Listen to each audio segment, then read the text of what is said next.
Molt bones, sistèmics!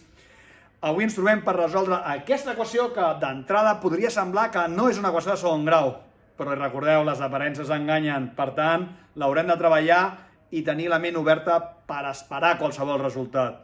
I recordeu, doneu-nos likes, subscriviu-vos al nostre canal i seguiu gaudint dels nostres vídeos. Anem a resoldre-ho.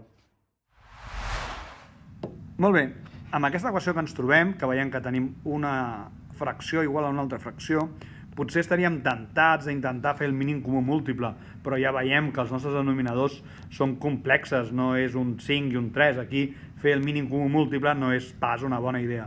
Llavors, què haurem de fer? Com és una fracció igual a una fracció, podem aprofitar una altra de les característiques algèbriques i passar els denominadors a multiplicant a l'altra banda tot el que ens trobem a l'altra igual. Això què ens convertirà? Ens convertirà aquesta equació de dues fraccions amb una doble distributiva aquí a l'esquerra, que analitzarem una mica més profundament, i amb una distributiva vulguis vulgaris a la dreta. Què ens trobem a l'esquerra? Home, si ens fixem tenim la mateixa x, això ja és normal, però després el nombre que acompanya, aquest 3, també és idèntic. L'únic que hem canviat és el signe. Jo no podria fer-ho elevat al quadrat, no? Perquè tenen signes contraris, però sí que és una identitat notable. Quina identitat notable és? Doncs aquesta que és a menys b per a més b. I això ja sabem que ens dona diferència de quadrats. Per tant, serà a al quadrat menys b al quadrat. En resum, ens quedarà x al quadrat menys 9. I ja hem fet aquesta doble distributiva. Fixeu-vos que ens estalviem molta feina amb les identitats notables. Molt bé, doncs. Llavors, ara ens toca fer aquesta segona distributiva, que és de segon d'ESO, o sigui, no ens posem nerviosos. Ens quedarà un 12 menys 4x.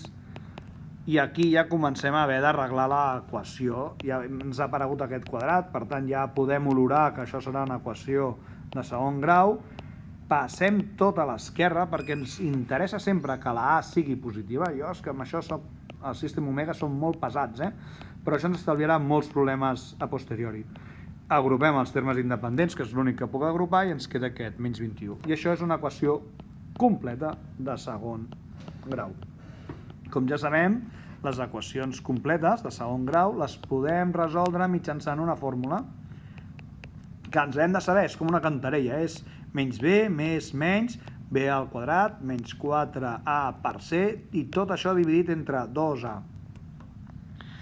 Ara no ens posarem a analitzar quan ens interessarà aplicar-la o no. Al final d'aquest vídeo us ensenyaré una altra manera de resoldre aquestes equacions de segon grau.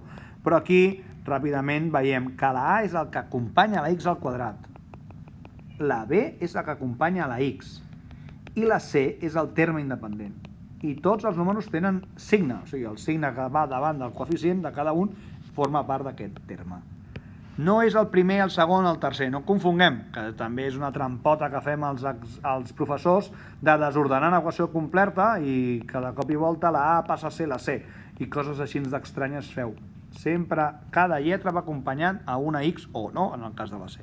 Un cop tenim això, senzillament substituïm, si us plau.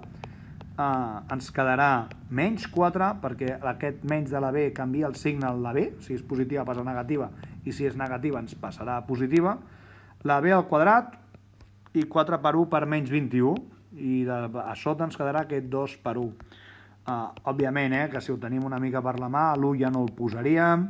Si ho tinguéssim molt per la mà, aquest menys 4 per menys 21 ja ho posaríem directament positiu, però si no, apliquem la fórmula amb tranquil·litat, pas a pas, i ho resolem.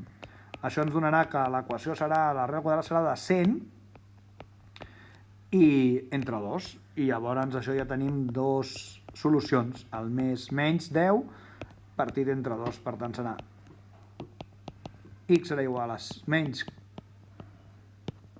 6 partit entre 2, que ens donarà 3, i l'altre ens donarà, l'altre x ens donarà menys 14 partit entre 2, que ens donarà menys 7.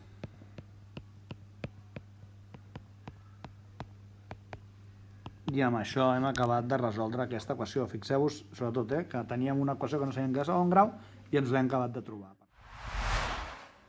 Bé, doncs, ja hem vist que per resoldre aquesta equació el que hem de fer és multiplicar en creu. Tenim dues fraccions, una igual a l'altra, I per lliurar-nos d'aquests denominadors, el pas més senzill, el que hem de fer menys coses és multiplicar en creu.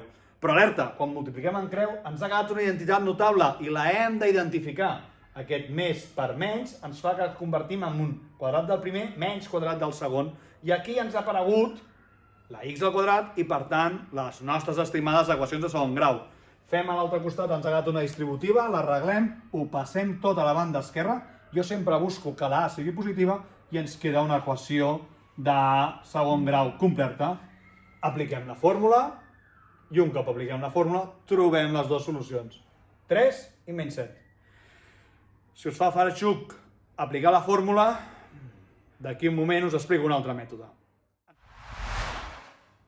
Molt bé, si volem resoldre una equació de segon grau d'una manera diferent, més intuïtiva, més ràpida, hem d'aprofitar una característica de les seves solucions. Per una banda, les solucions de qualsevol equació de segon grau, el seu producte serà el terme C entre A. Recordem que el terme C és el terme independent, per tant és menys 21 en el nostre cas, i aquí el terme A serà 1. La suma de les mateixes solucions d'aquest x1 i aquest x2, que són solucions que no sabem perquè les estem buscant, ens donarà menys b partit per A. Aquest menys b, aquest b justament és el terme que acompanya la x, en aquest cas més 4. Si jo el que faig és substituir, em quedarà que el producte de les dues solucions m'ha de donar menys 21 i la suma de les dues solucions m'ha de donar menys 4. Això ens està donant moltes pistes. Que un producte sigui negatiu vol dir que jo estic multiplicant un nombre positiu i un altre negatiu. I que la suma de dos nombres em doni negatiu vol dir que estic sumant un nombre petit, enter, amb un nombre més gran, però aquest nombre més gran ha de ser negatiu, perquè si no el resultat mai em donaria negatiu. Què vol dir això? 21 multiplicat només pot ser 7 per 3. Això em deixarà dues opcions perquè ha de ser negatiu, o menys 7 per 3 o 7 per menys 3. D'aquestes dues opcions, quina pot ser que sumant aquests dos nombres em doni menys 4? Només pot ser menys 7 més 3, això és menys 4. Aquestes són les solucions perquè també compleixen el producte. Per tant, podem concloure que x sub 1 és igual a 7, menys 7, perdoneu, i x sub 2 és igual a 3.